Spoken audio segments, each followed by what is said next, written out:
यण संधि को हम इस तरह से समझ सकते हैं कि ई या ई के बाद यदि कोई और असमान स्वर आए तब ई का य हो जाता है। अब देखते हैं इसके उदाहरण। ई या ई के बाद असमान स्वर होने पर ई या ई का य हो जाता है। जैसे यदि प्लस अपि, यानी ई के बाद असमान स्वर आया है इसलिए ई का य हो गया और शब्द बना यद्यपि। नदी अत्र, ई के बाद असमान स्वर आया है इसलिए ई का य हो गया, शब्द बना नद्यत्र। यह नदी आकृति है तो ई के बाद असमान स्वर आ आया है इसलिए ई का य बन गया और शब्द बना नद्याकृति है। नदी आगमा है तो ई के बाद असमान स्वर आ आया है इसलिए ई का य बन गया और शब्द बना नद्यागम। इति ऊचु, यानी कि ई के बाद असमान स्वर ऊ आया है तो ई का य बन गया और शब्द बना इत्युचुः। प्रति उपकार है तो ई के बाद असमान स्वर ऊ आया है इसलिए ई का य बन गया और शब्द बना प्रत्युपकार। आगे शब्द है सुधि उपास्य, तो ई के बाद असमान स्वर ऊ आया है इसलिए ई का य बन गया और य बनने के कारण शब्द बना सध्युपास्य। तो आगे शब्द है प्रतिधन एकम, तो ई के बाद असमान स्वर ए आया है और ए होने के कारण ई का य बन गया और शब्द बना प्रत्येकम। आगे शब्द है हमारे सामने मुनि धन ऐक्यम, तो मुनि ऐक्यम होने के कारण ई के बाद असमान स्वर ऐ आया है इसलिए ई का य बन गया और शब्द बना मुन्यैक्यम।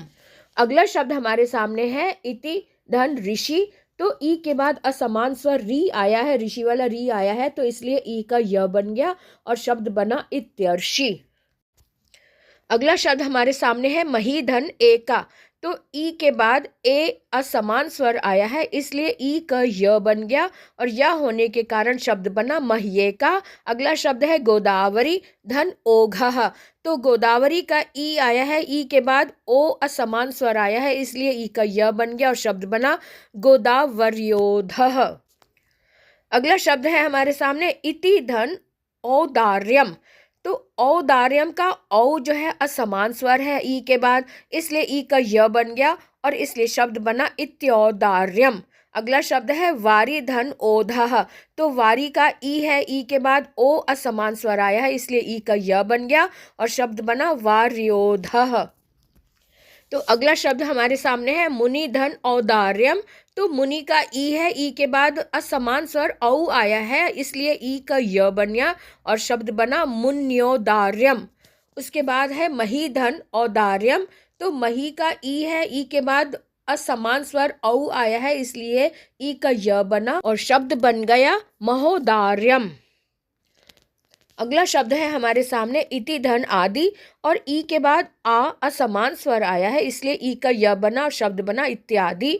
अगला शब्द है इति धन उवाच, तो ई के बाद असमान स्वर ऊ आया है, ऊ होने के कारण ई का य बना और शब्द बना इति उवाच। अगला शब्द है हमारे सामने पृथ्वी धन ऊर्ध्वम, तो ऊर्ध्वम का ऊ आया है यानी कि ई के बाद असमान स्वर आया इसलिए ई का य बना और शब्द बना पृथ्व्यूर्ध्वम। अगला शब्द है देवी धन रिद्धि, है ना, देवी धन रिद्धि में भी री असमान स्वर आया है इसलिए रिद्धि का री होने के कारण ई का य बना और य से शब्द बना देववृद्धि, है ना, तो देववृद्धि। और अगला शब्द है हमारे सामने महति धन एषणा, महति धन एषणा होने के कारण यहाँ पर भी ए असमान स्वर आया है ई के बाद इसलिए ई का य बना और शब्द बना महत्येषणा। अगला शब्द है देवी धन ऐक्यम, तो देवी धन ऐक्यम होने के कारण ऐ जो है वो असमान स्वर है ई के बाद इसलिए ई का य बना और य होने के कारण शब्द बना देव्यैक्यम। अब आगे हम देखेंगे कि ऊ का व कैसे हो जाता है। ऊ अथवा बड़ा ऊ के बाद असमान स्वर आने पर ऊ का व हो जाता है, जैसे मधु प्लस अस्ति। अब मधु ऊ है, ऊ के बाद अ असमान स्वर आया है इसलिए ऊ का व हो गया और व होने के कारण शब्द बना मधुवस्ती। दूसरा है मधु प्लस अरि, तो मधु अरि ऊ के बाद अ असमान स्वर आया है इसलिए ऊ का व हो गया और शब्द बना मधवरी। अगला शब्द है मधु धन आशयः।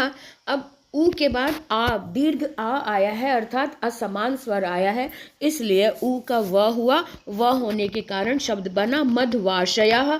गुरु आदेश अगला शब्द है, तो यहाँ पर भी ऊ के बाद आ असमान स्वर आया है, इसलिए ऊ का व हुआ और शब्द बना गुरुवादेशः। उसके बाद शब्द आया है वधु आदेशः। तो वधु ऊ के बाद आ दीर्घ स्वर आया है, इसलिए शब्द बना वध्वादेशः। उसके बाद है चमु आदेशः। तो यहाँ पर भी ऊ का व हो गया, क्योंकि ऊ के बाद आ असमान स्वर आया है और शब्द बना चम्बादेशः। आगे अगला शब्द है सुआगतम। सुआगतम का मतलब है कि सु में छोटा ऊ आया है और उसके बाद असमान स्वर आ आया है, तो सु का व हो गया, इसलिए शब्द बना स्वागतम। आगे है चमु आगमनम। तो चमु में भी ऊ आया है, ऊ के बाद असमान स्वर आ आया है, इसलिए चन्वागमन बन गया शब्द। इसके बाद है सु आहा।